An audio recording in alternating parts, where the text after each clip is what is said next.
et bienvenue dans la chaîne Mathématiques Sciences. Aujourd'hui je vais vous présenter et expliquer une vidéo sur effectuer des conversions sur les mesures de contenance et sur les mesures de volume.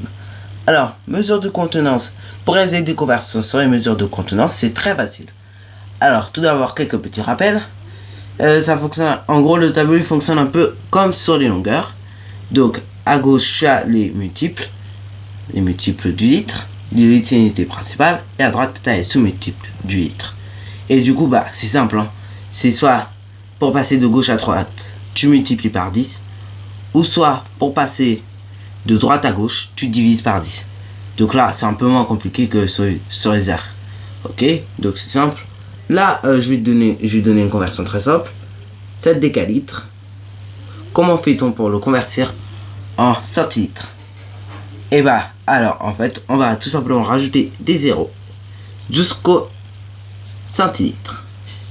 Et on voit très bien que 7 décalitres est égal à 7000 centilitres.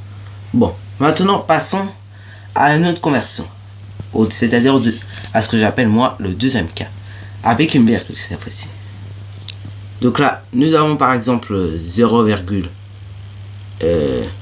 enfin non, pas 0. On va prendre 8,4 litres.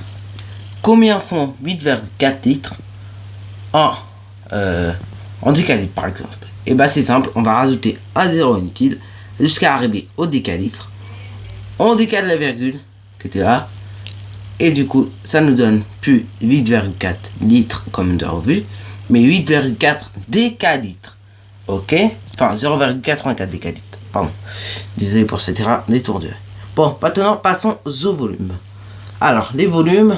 Alors là, si tu n'as pas trop bien compris comment faire des conversions de mesure d'air, et bah, ne te lance pas trop dans les volumes, ok? Ou sinon, essaie d'aller dans la playlist R. Ou de regarder les dernières vidéos que j'ai sorties sur les airs pour savoir effectuer des conversions de mesure d'air. Et après, peut-être que tu pourras mieux t'en sortir sur les volumes. Et bah alors, les volumes, qu'est-ce que c'est? C'est en 3 dimensions déjà. En volume, c'est en 3 dimensions. Ok. Donc, c'est-à-dire que si on passe de là à là, on va plus multiplier par 10, mais on va multiplier par 1000. Ah, d'accord. Ou inversion, si on passe de là à là, on va plus diviser par 10 et par 1000. Hein, parce que 10 au cube, ça nous fait 1000. Parce que 10 fois 10 fois 10, ça fait 1000. Ok? Donc, alors, par exemple, je vais te donner 7 décamètres cubes. Donc, le 7 en place, c'est chez les unités. Donc, unité. Donc là, ça s'organise un peu comme un tableau de numération, si tu veux. Alors, à droite, tu as les unités, les dizaines et les centaines. Et tu te places toujours tes unités dans les unités. Ok? Enfin, ton dernier chiffre qui est le chiffre des unités, normalement, chez les unités. Ou le chiffre qui est avant, le dernier chiffre qui est avant la virgule. Ok? Enfin, tout dépend de la manière dont tu auras à faire des conversions. Alors, 7 décamètres cubes, combien ça fait de mètres cubes? Eh bien, c'est simple. Tu rajoutes les zéros nécessaires pour arriver jusqu'au mètre cube. Donc là, on voit que ça fait 7000. 7 décamètres cubes est égal à 7000 mètres cubes. Donc, voilà. Maintenant, passons à la deuxième étape. Alors, cette fois-ci, je vais te donner, par exemple, 66, voilà. Alors, 66, je vais le convertir en centimètres cubes. Alors, c'est simple, tu rajoutes les zéros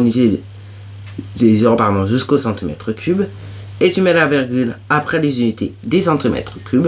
Tu obtiens que 66 mm cubes est égal à 0,066 cm3. Voilà. Donc, c'est déjà la fin de cette vidéo. Alors, si tu as bien aimé, n'hésite pas à liker, à commenter et surtout abonne-toi pour ne rien manquer de tes futures vidéos.